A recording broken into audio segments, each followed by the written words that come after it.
나는 전능하신 아버지 하나님 천지의 창조주를 믿습니다. 나는 그의 유일하신 아들 우리 주 예수 그리스도를 믿습니다. 그는 성령으로 잉태되어 동정녀 마리아에게서 나시고 본디오 빌라도에게 고난을 받아 십자가에 못 박혀 죽으시고 장사된 지 사흘 만에 죽은 자 가운데서 다시 살아나셨으며 하늘에 오르시어 전능하신 아버지 하나님 우편에 앉아 계시다가 거기로부터 살아있는 자와 죽은 자를 심판하러 오십니다. 나는 성령을 믿으며 거룩한 공교회와 성도의 교제와 죄를 용서받는 것과 몸의 부활과 영생을 믿습니다. 아멘.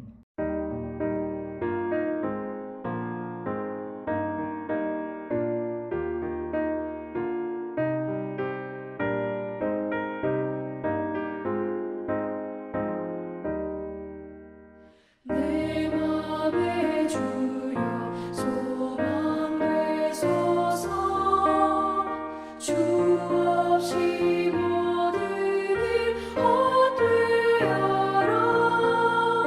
밤이나 낮이나 주님 생각, 잘 때나 깰 때 함께 하소서. 지혜의 주여 말씀으로서 언제나 내 안에 계시소서.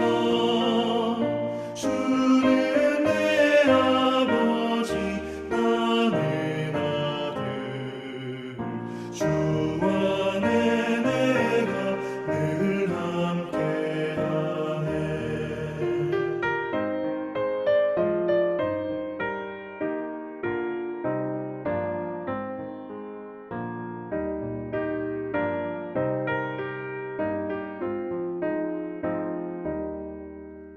세상의 영광 다 모여도 언제나 주님은 나의 기여.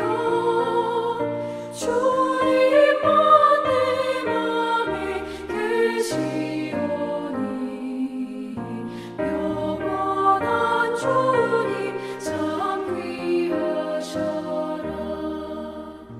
영원한 주님 내 승리의 주, 하늘의 기쁨을 주옵소서. 어떠한 고난이 닥쳐와도 만유의 주여 소망 되소서.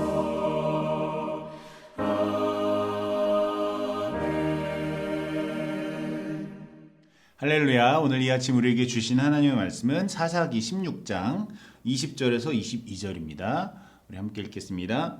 들릴라가 이르되 삼손이여 블레셋 사람이 당신에게 들이닥쳤느니라 하니 삼손이 잠을 깨며 이르기를 내가 전과 같이 나가서 몸을 떨치리라 하였으나 여호와께서 이미 자기를 떠나신 줄을 깨닫지 못하였더라. 블레셋 사람들이 그를 붙잡아 그의 눈을 빼고 끌고 가사에 내려가 놋줄로 매고 그에게 옥에서 맷돌을 돌리게 하였더라. 그의 머리털이 밀린 후에 다시 자라기 시작하니라. 아멘. 우리 주님의 말씀입니다. 자, 오늘은 삼손 이제 설교의 마지막이죠. 삼손의 회개, 내 마음의 주여 소망 되소서라는 제목으로 함께 은혜를 나누려고 합니다. 이제 한 주간 동안 제가 삼손 시리즈를 이렇게 계속 설교를 하는데 어떤 분이 저한테 목사님 삼손 너무 착하게 이렇게 설교하시는 거 아니에요? 이렇게 물으시더라고요. 근데 뭐 제 개인적으로도 삼손을 좀 오해했던 것이 미안해서인 것도 뭐 사실이지만 그것보다 더 중요한 것은 과연 하나님의 말씀이 성경에서 삼손을 뭐라고 이야기하는가? 성경에 있는 그대로 전하는 것이 또 설교자의 임무요, 사명 아니겠습니까? 저도 이제 부여받은 사명대로 이제 꿋꿋이 전진하면서 진격하면서 이 성경에 기록된 말씀을 한번 그대로 전해 보았던 것입니다. 자, 그런데 왜 우리는 그렇게 이 사명에 충실했고 또 사랑꾼이고 또 효자이기도 한 이 삼손에 대해서 그렇게 부정적인 시각을 가지고 있었을까요? 제가 한번 생각해 보니까 우리 이제 넓게는 12장부터 또 13장에서 15장까지 이제 그동안 봐왔던 삼손의 모습에 비해서 오늘 우리가 볼 16장 이 삼손의 마지막의 모습이 너무 부정적인 모습이었기 때문에 그런 어떤 죄를 짓는 모습이 강렬했기 때문에 그런 것이 아닐까 이렇게 한번 생각을 해봤습니다. 이전 장들에서는 이제 삼손의 활약상이 뭐 전반부라고 치면은 좀 다소 투박했어도 그래도 이제 진격하고 뭐 직진하는 용사의 느낌이 있었는데 오늘 보게 될 이 16장은 그런 용장이 아니라 어떻게 보면 옹졸한 약졸만도 못한 모습을 보이고 있다는 사실입니다. 오늘 이 아침에 우리가 이제 그 타락한 삼손의 말로를 기승전결 이 구조로 한번 살펴보도록 하겠습니다. 우선 이제 올라갑니다. 삼손의 타락이 시작되는 것이죠. 1절에서 3절에 나오는데요. 이 레히에서 나귀 턱뼈로 이제 1,000명을 죽인 후에 에낙골에 거기서 이제 소생케 하신 하나님의 은혜를 경험했죠. 그런데 그 승리에 도취됐던 것인지 그래서 교만한 것인지 아니면 도리어 영적인 매너리즘에 빠졌던 것인지 아무튼 15장이 끝나고 16장에 들어서자마자 삼손이 어디 나사 하나 빠진 사람처럼 전혀 다른 사람이 되어서 나타난 것입니다. 특히 이전에 이제 이방 여인을 이제 아내로 취했을 때 어떻게 보면 율법을 어긴 그 죄가 있지 않습니까? 하나님께서 그 죄를 어떤 의미에서 이제 관용으로 이제 용서해 주셨는데 그것을 교훈 삼지 않고 또다시 오늘 16장에서 똑같은 죄를 범한 것이죠. 그러고 보면 우리도 이제 하나님께 이제 죄를 졌을 때 한두 번 넘어가시면은 얼른 정신 차려야지 회개해야지 이런 게 맞는 건데 이거 계속해도 별일 없네 괜찮나 보다 생각하면서 계속 꾸정물에서 머무르면 안 된다는 것입니다. 나중에 이제 큰일이 나는 거죠. 어쨌든 이 16장 1절에서 뭐라고 시작을 하냐면 삼손이 가사에 가서 거기서 한 기생을 보고 그에게로 들어갔더니 라고 시작을 합니다. 여기서 이제 개역 개정판이나 예전 한글판 성경에서는 기생이다 이렇게 표현을 했는데 표준세 번역 혹은 뭐 공동 번역 또 영어로는 이제 NIV 버전이나 ESV 버전 보면은 영어 성경에서 이 모든 이제 이 말을 prostitute 그러니까 즉 창녀라고 창기라고 표현을 하고 있습니다. 지금 삼손은 이방 여인을 자기의 아내로 혹은 자기가 이제 만나는 여인으로 취한 것 죄뿐 아니라 창기와 함께 음란함, 방탕에 찌드는 그 죄의 길을 동시에 걸어갔다는 것입니다. 이것은 이제 삼손이 저지른 죄가 육체적으로 범한 죄일 뿐인 동시에 또한 영적인 깊은 어둠 속에 있다는 방증이기도 합니다. 그 여러 가지 죄를 동시에 범하는 그런 타락한 모습을 보인다는 것이죠. 지금 특히 삼손이 이제 기생을 만나러 가는 그 곳이 가사 지방이다 이렇게 나오거든요. 요즘으로 지도로 보면 이스라엘의 그 유명한 가자 지구입니다. 이제 뉴스에 많이 나오죠. 지도를 이제 보시면 아시겠지만 이 해안가 쪽에 있는 그 도시인데요. 중동에서 또는 그 저 멀리 수리아에서부터 오는 장사꾼들이 애굽으로 내려갈 때 꼭 지나야 되는 그 해안길에 바로 그 길목에 있는 도시입니다. 그래서 그 예전부터 블레셋 5성읍 중에 가장 화려했던 도시가 바로 이 가사였습니다. 이제 나중에 보시겠지만 블레셋 민족의 신인 다곤 신전이 있었던 곳, 즉 종교적으로나 경제적으로 매우 번성했던 곳이죠. 타락이 끊이지 않았던 곳입니다. 이것을 종합해 볼 때 지금 이 삼손이 지리적으로 보나 도시의 성격으로 보나 즉 이제 아버지의 집인 이 소라에서부터 가장 멀리 떨어져 있는 그 블레셋 도시에 가 있고 또 그 도시의 환락의 도시인 곳을 봤을 때 그토록 하나님을 열심히 섬겼던 삼손이 하나님을 가장 멀리 떠나서 방황하고 있음을 보여준다고 할 수가 있겠습니다.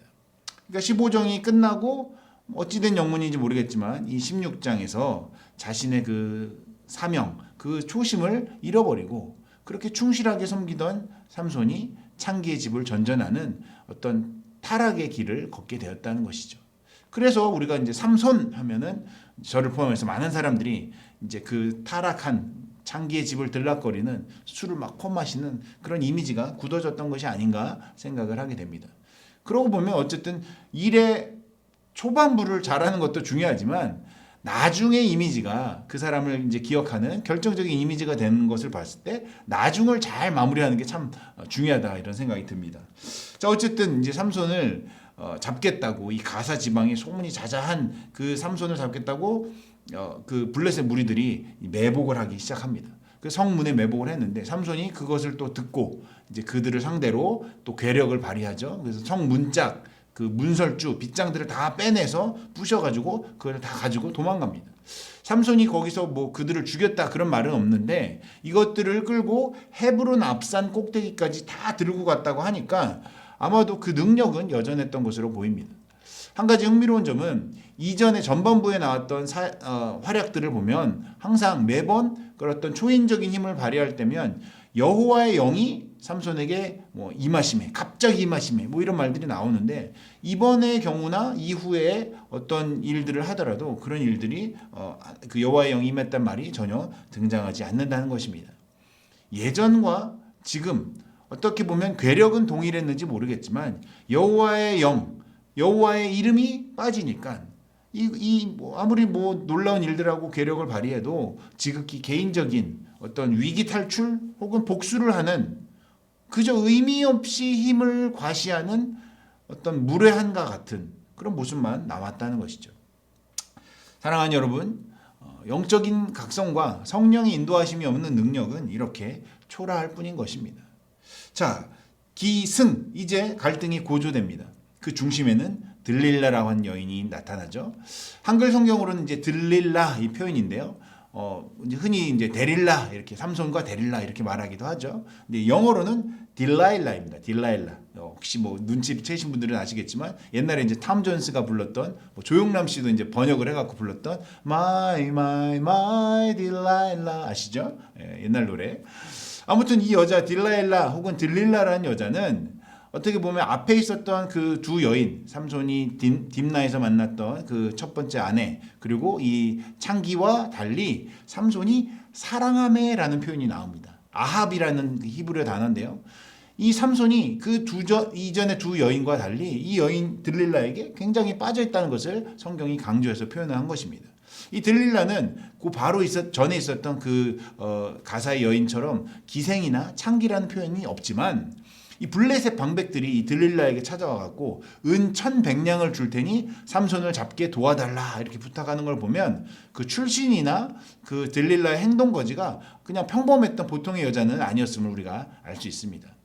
그때 그 당시 이제 은 30이 이제 그 당시 중동에서 노예 한 명의 값이었던 것을 보면 이 1,100냥이라는 것은 어마어마한 거죠. 약 40명치에 해당하는 현상금이 이 삼손의 이름에 붙은 것입니다. 아무튼 이번에는 확실하게 삼손을 잡아 죽이겠다는 심산으로 이 블레셋 방백들이 이 여인을 통해 삼손의 괴력이 어디서 나오는지 그 비밀을 좀 알아와라 이렇게 사주를 한다는 것이죠. 지난번에 그 딥나 첫 번째 아내한테는 살해 협박을 했죠. 너와 네 아비 집을 다 불태우겠다. 그런데 이번에 이제 이 들릴라는 돈을 주고 스파이 짓을 시켰다는 것이죠. 그런데 또 삼손이 예전에 한번 당했잖아요. 그런데 이번에 또 속아요. 영적으로 얼마나 어두운지 몇 번을 속는다는 것이죠. 아니면 뭐 자기의 힘을 과신했던 탓인지 이 삼손에게 들릴라가 접근해서 6절부터 무려 3번에 걸쳐서 물어봅니다. 당신의 큰 힘이 무엇으로 말미암아 생기며 어떻게 하면 능히 당신을 결박하여 굴복하게 할 수 있을지 내게 말하라. 참으로 당돌하죠. 그때마다 삼손이 이제 대답을 해줍니다. 7절에 보면은 마르지 아니한 새 활줄, 활의 줄 있지 않습니까? 우리도 올림픽 이번에 양궁을 하고 있는데 뭐 그 활의 줄로 자기를 결박해라. 11절에 보면 쓰지 아니한 새 밧줄로 결박해라. 결국 다 무용지물이어서 위기를 탈출해 나오죠. 사실 이거는 이제 그 들릴라와 그 말을 듣고 이제 삼손을 잡으러 왔던 블레셋 사람들을 다 조롱한 것일 수 있습니다. 왜냐하면은 예전에 15장에서 에담 동굴에서 그 유다 지파에서 끌려올 때 새 밧줄 2개로 결박해서 왔단 말이죠. 그때 이제 불탄 삶과 같이 다 끊어버렸잖아요. 아무 소용이 없었다는 것입니다.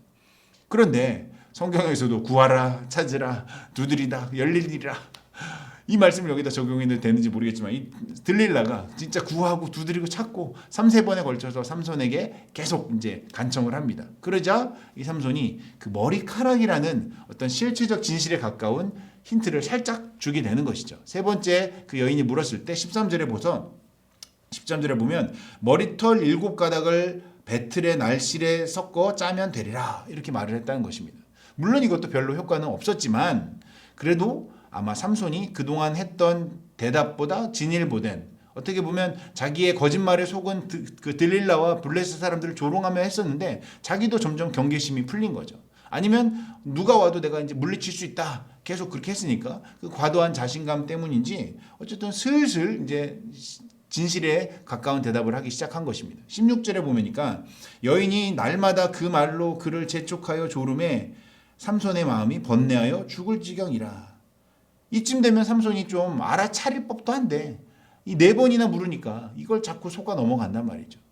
근데 따지고 보면 우리 자신들도 그러지 않습니까? 죄인 줄 알면서도 이렇게 하면 안 되는데 그러지 마 하면서 계속적으로 넘어지고 쓰러지고 자빠지고 그런 경우가 우리도 얼마나 많냔 말이죠. 남 탓할 때가 지금 아니라는 것입니다. 이 삼손이 아무튼 죄의 늪에 빠져갖고 타락한 사사로서 허우대만 멀쩡하지 지금 영적으로는 굉장히 영적인 분별력을 상실한 상태라는 것입니다. 그래서 17절에 이제 4번째 질문에 이제 삼손이 대답을 하죠. 삼손이 진실을 드러내어 그에게 이르되 내 머리 위에는 삭도를 대지 아니하였나니 이는 내가 모태에서부터 하나님의 나실인이 되었습니다.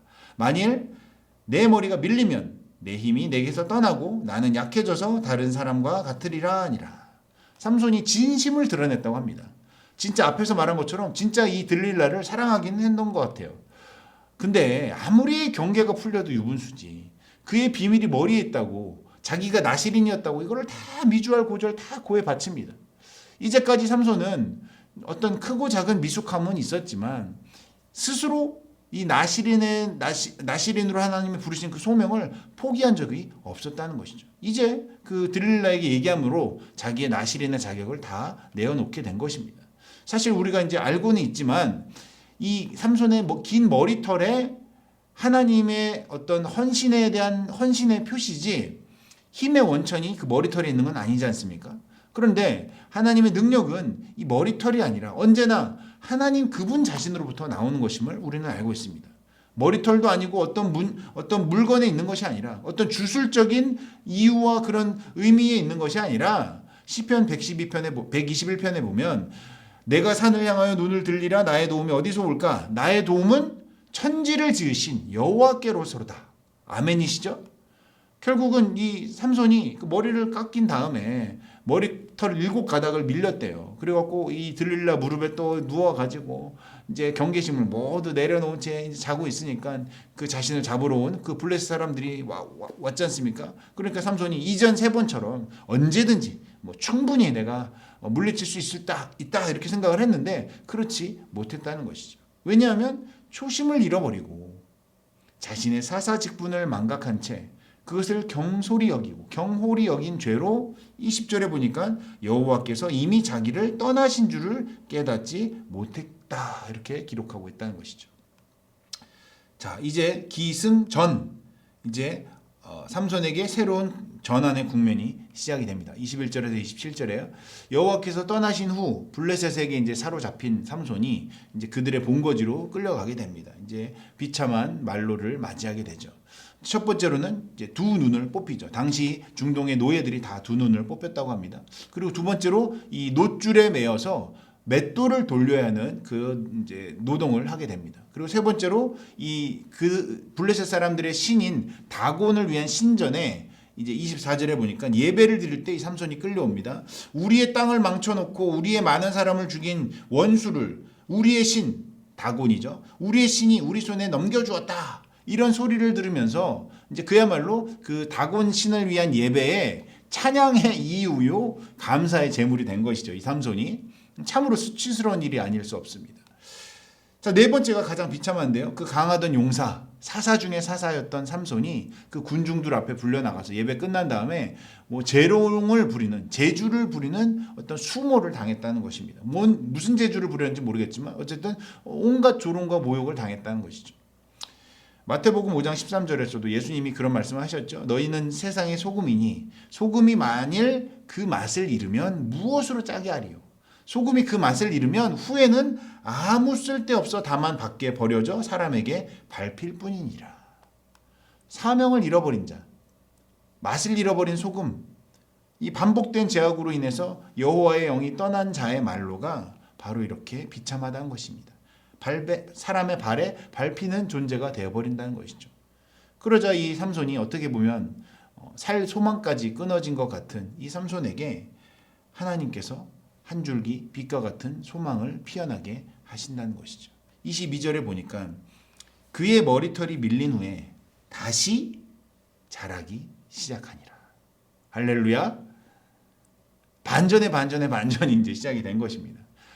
머리가 밀린 다음에 다시 머리가 자라기 시작한다는 것이죠. 우리는 물론 이 머리털에 능력이 있지 않다는 것을 알고 있지만 하나님께서 이 머리를 자라게 하심으로 삼손에게 새로운 소망을, 새로운 빛을 비춰주셨다는 것입니다. 기승전결, 이제 마지막 힘을 모아서 이제 마지막 기도를 드린 삼손의 이야기가 나오는데요. 장렬하게 이제 사명자로서 사사답게 나실인답게 그 장렬하게 죽음을 맞이합니다.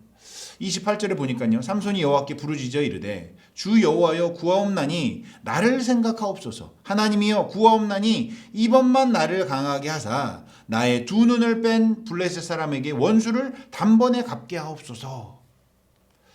삼손이 다시 한번 초심으로 돌아가서 기도를 합니다. 초심불망 기억하시죠? 여호와여 나를 기억하옵소서. 나를 생각하옵소서. 영어로 하면 remember me. 나를 좀 기억해 주소서. 하나님께 다시 한번 이 초인적 힘을 달라고 이제 삼손이 기도를 하는 것이죠. 옆에 있던 그 소년의 도움을 받아가지고 그 신전의 두 기둥 가장 중심이 됐던 그 기둥을 양손으로 붙들고 넘어짐으로 인해서 그 신전을 다 무너뜨리게 되죠. 그곳에 모인 모든 블레셋 방백과 백성들을 다 덮어서 죽이게 된다는 것이죠. 그리고 30절에 보니까 이제 삼손이 죽을 때 죽인 자가 살았을 때 죽인 자보다 더욱 많았더라. 이렇게 모든 활약을 정리합니다. 그 지붕에만 3,000명이 있었다고 하니까 그 신전 안에 더 많은 사람들이 있었다는 것을 우리가 추정해 볼 수가 있습니다.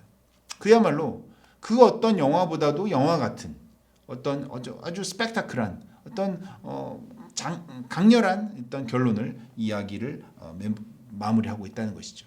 사명을 잃어버린 삼손이었지만 마지막에는 끝끝내 회개함으로 하나님께 용서와 재쓰임을 받게 된 것입니다. 사랑하는 여러분, 오늘 말씀의 결론을 한번 맺어보겠습니다. 오늘 우리가 이제 앞서 불렀던 찬송가 484장, 옛날 아일랜드 이제 아이리시 찬양인데요. 그 영어 가사가 이렇습니다. Be thou my vision, O Lord of my heart, not be aught else to me save that thou art. Thou my best thought by day or by night, waking or sleeping, thy presence my light. 내 마음의 주여 소망 되소서. Be my vision. 주 없이 모든 일 헛되어라. 밤에나 낮에나 주님 생각, 잘 때나 깰 때 함께 하소서. 저는 오늘 이 한 주간 동안 삼손의 모든 설교를 마무리하면서 바로 이 찬양이 계속적으로 마음에 맴돌았습니다. 자신의 힘을 다 빼앗기고 두 눈이 뽑힌 삼손, 영적인 어두움에 있었던 삼손이 결국은 육신의 빛까지 다 빼앗겨 버린 것이죠. 그러나 그 마지막에 아무것도 보이지 않던 그 상황에서 삼손이 마지막 혼신의 힘을 다해 주님께 기도했지 않습니까? 내 마음의 주여, 내 비전, 빛이 되어 주소서. Be thou my vision, O Lord of my heart. 내 마음에 주님 소망이 되어 주옵소서. 주 없이 행한 모든 일이 헛됩니다. 성령의 인도하심이 없이 행하는 그 어떤 활약이라도 모든 것이 헛된 발걸음일 뿐입니다. 내가 지금 비록 눈이 안 보이지만 두 눈이 없지만 내 빛이요 내 소망이 되신 주여 밤이나 낮이나 늘 나와 함께 하소서. 잔잔함 속에 이 고요하게 부르는 이 찬양의 마지막 4절이 아까 1절을 읽어드렸는데요. 4절이 어떻게 끝나는 줄 아십니까? 1절과 대꾸를 이룹니다. 어떠한 고난이 닥쳐와도 만유의 주여 소망 되소서. 이렇게 끝나요. 영어로는 Still be my vision, O ruler of all. 모든 것의 주인님, 나의 소망, 비전이 되어 주소서. 사랑하는 여러분, 우리가 가끔씩 좌충우돌하고 실수하고 또 죄를 짓고 쓰러지더라도 절대로 포기하지 마시길 바랍니다. 아니, 더 정확히 말하면 우리를 포기하지 않으시는 소망의 주가 계심을 잊지 마시길 바랍니다. 그런 절망 가운데 우리가 해야 할 말은 그저 내 마음의 주여, 내 마음의 주여, 나의 소망이 되소서, 내 빛이 되어 주옵소서. 왜냐하면 주 없이 내가 어떤 일을 하든지 그 모든 일이 헛되기 때문입니다. 이렇게 고백을 믿음으로 하는 것뿐인 것입니다. 바라옵기는 비록 그 나실인 인생의 처음 시작에 비해서 나중에는 너무도 실망스러운 그 삶의 마지막을 보냈던 삼손이지만 끝끝내 그 마지막에 주님께 그 죄를 다 회개함으로 용서받고 결국은 자신의 소명을 다하여 재쓰임 받고 그 삶을 마감하는 그 삼손의 삶이 우리의 삶이 되기를 원합니다. 다들 아시다시피 히브리서 11장에 그 믿음의 전당이라고 하는 믿음의 사람들 명단이 쭉 나오지 않습니까? 삼손이 그 중에 이름을 하나 올렸다는 것이죠. 그들은 믿음으로 나라들을 이기기도 하며 의를 행하기도 하며 약속을 받기도 하며 사자들의 입을 막기도 하며 불의 세력을 멸하기도 하며 칼날을 피하기도 하며 연약한 가운데서 강하게 되기도 하며 전쟁에 용감하게 되어 이방 사람들의 진을 물리치기도 하였기 때문이기도 하지만 삼손이 그런 놀라운 믿음의 활약들을 했기도 하지만 더욱더 본질적으로 중요한 것은 삼손이 마지막에 주를 의지하는 기도를 드림으로써 사사요 나실인으로 부르신 그 자신의 사명을 온전하게 회복하였고 결국은 육신의 어둠 속에서도 눈이 보이지 않는 그 중에 오히려 진정한 빛이신 주님, 참된 소망을 찾았기 때문이 아닌가. 그래서 이 믿음의 사람으로 부름을 당한 것이 아닌가 그렇게 생각을 하게 됩니다. 오늘까지 이제 한 주간 동안 이 삼손에 관한 이 새벽 설교를 이제 다 마무리하면서 오늘 이 마지막 교훈 꼭 기억하시기를 권면해 드립니다. 우리 모두 주님께서 주신 그 사명과 그 부르심 앞에 믿음으로 순종하는 오직 주님께서 주시는 힘만을 의지하는 여기 모인 저와 여러분들이 다 되시기를 간절히 주님의 이름으로 축원합니다. 기도하겠습니다. 우리의 모든 생사와 복을 주관하시는 전능하신 하나님 아버지 참으로 감사를 드립니다. 우리가 무엇이간데 주의 자녀 삼아 주시고 오늘까지 기동하고 호흡하며 살게 하시나이까.